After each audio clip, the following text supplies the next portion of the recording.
और यूपी के संभल में हुई हिंसा के बाद पहली बार जुमे की नमाज हुई, जिसे भारी पुलिस बल की मौजूदगी में शांतिपूर्वक तरीके से कराया गया। इस बीच सुप्रीम कोर्ट की तरफ से संभल को लेकर बड़ा फैसला आया। कोर्ट ने संभल की मस्जिद मामले में निचली अदालत की कार्यवाही पर रोक लगा दी है। कोर्ट के मुताबिक जब तक ये याचिका हाईकोर्ट में सूचीबद्ध नहीं हो जाती तब तक जिला अदालत कोई कार्यवाही न करे। साथ ही सर्वे रिपोर्ट को सीलबंद लिफाफे में ही अभी रखा जाए।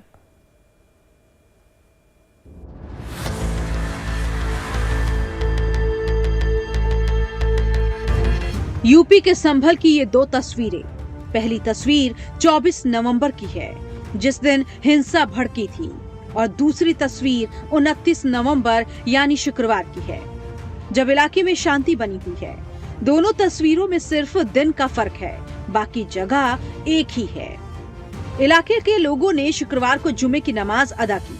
इससे पहले पुलिस प्रशासन ने सुरक्षा की कमान संभालते हुए लोगों से शांति बनाए रखने की अपील की थी।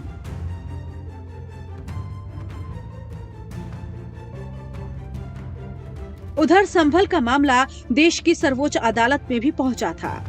सुप्रीम कोर्ट ने इस मामले पर सुनवाई करते हुए जिला अदालत को सर्वे की कार्यवाही रोकने के आदेश जारी किए हैं और कहा है कि जब तक ये याचिका हाईकोर्ट में सूचीबद्ध नहीं हो जाती तब तक जिला अदालत कोई कार्यवाही न करे और सर्वे रिपोर्ट को सीलबंद लिफाफे में ही रखने के आदेश सुप्रीम कोर्ट ने जारी किया है।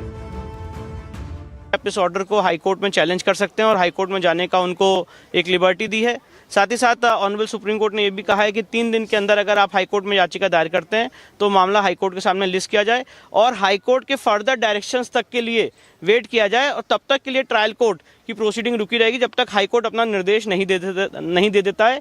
और ये मामला अभी ट्रायल कोर्ट में 8 जनवरी को लगा हुआ है। साथ ही साथ ऑनरेबल सुप्रीम कोर्ट ने यह भी निर्देश दिया है कि जो एडवोकेट कमिश्नर महोदय हैं वो अपनी रिपोर्ट सील कवर में दाखिल करेंगे। फर्स्ट सर्वे में वहाँ समाज व्यवधान पहले किया।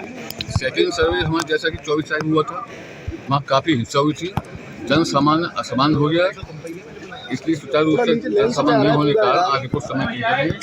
अच्छा, नेक्स्ट हियरिंग के लिए अपील करेंगे। उधर संभल जामा मस्जिद सर्वे मामले में सिविल जज ने रिपोर्ट पेश करने के लिए 8 जनवरी की तारीख मुकर्रर की है। मस्जिद कमेटी के वकील ने कहा है कि हमने सर्वे से संबंधित सभी दस्तावेज अदालत से मांगे हैं, लेकिन कोर्ट कमिश्नर रिपोर्ट अदालत को नहीं दे पाए, जिसके कारण सुनवाई अब 8 जनवरी को होगी। संभल सांसद जिया उर रहमान ने सुप्रीम कोर्ट के सिटिंग जज की निगरानी में संभल हिंसा की जांच की मांग की है।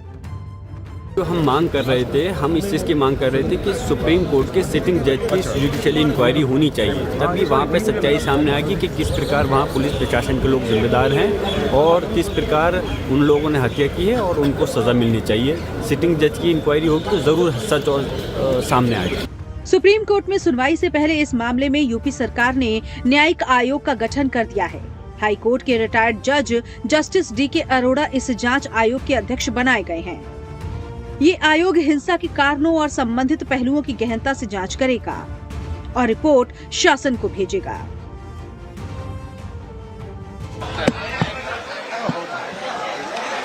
माननीय सर्वोच्च न्यायालय ने जो भी फैसला दिया है हम उसका सम्मान करते हैं, उस हिसाब से सरकार काम करेगी और हमारी प्राथमिकता है कि हम प्रदेश में संभल में लॉ एंड ऑर्डर को मेंटेन करें, हर स्थिति में कानून व्यवस्था को और बेहतर बनाएंगे हम, और पूरे प्रकरण की उच्च स्तरीय जांच के आदेश दिए गए हैं।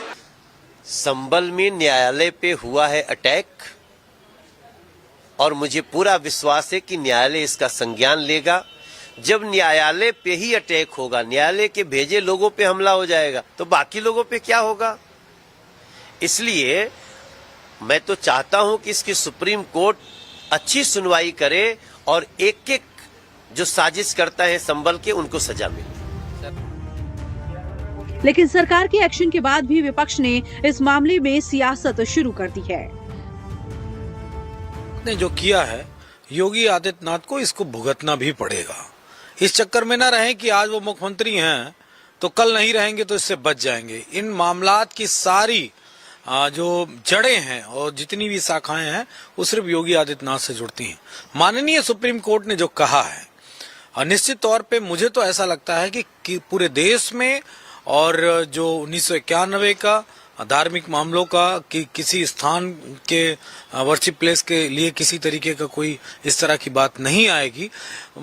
मिनिमम हाई कोर्ट में सुनवाई होनी चाहिए, निचली अदालतों का इसमें कोई रोल नहीं होना। स्वागत करते हैं और अभी फौरी तौर के ऊपर राहत मिलने का काम होगा, क्योंकि जिस तरह का ये माहौल बन गया 1991 के वर्शिप एक्ट की पूरी तरीके से व्याख्या होनी चाहिए और सुप्रीम कोर्ट को संज्ञान लेकर के, क्योंकि अगर ये इसी प्रकार से कार्य हुए तो अराजकता का माहौल पूरे देश के अंदर बनेगा।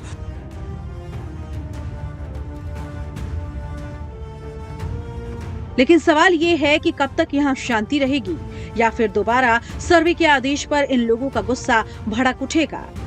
लाइफ टाइम्स के लिए लखनऊ से धीरज त्रिपाठी के साथ दिल्ली से कमलेश सिंह की रिपोर्ट।